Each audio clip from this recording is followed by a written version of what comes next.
柯市长今天讲的哦，我简单讲叫做黄鼠狼给鸡拜年了。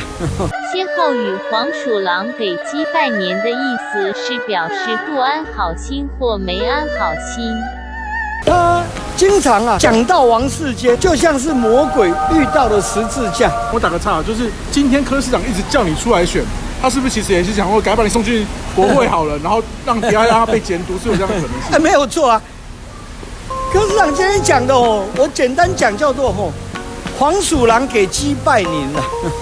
那所以我很清楚，我把柯文哲讲的这些当成笑话，而且他经常讲到王世坚，就像是魔鬼遇到了十字架，那柯魔就语无伦次了。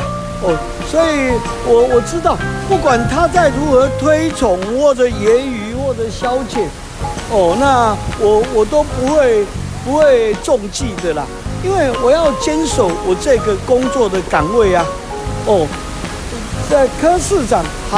柯文哲还在市长的一天，那我王世坚就必须坚守市议会的岗位。而民进党的选战策略把黑科这件事情当成可能会流失选票，到底符不符合民进党自己原先的理念？这件事情必须选后再来检讨，因为没办法讲孰是孰非的。因为现在我们台湾国难当前嘛，2020虽然总统立委一起参选，但是应该还是要以总统大选为主所以这个在国难当前的时刻，那没有任何讨论这个立委或者个人参选意愿的时候，那孰是孰非，既然我们党竞选的初选的游戏规则已定，就是没有初选，党来决定来征召的时候，所以我身为党员，我就是接受，我也不质疑。那只是这是个插曲，说竟然是有柯黑为标准。那我比较意外的只是说原来柯文哲也名列本党提名策略小组的成员之一了。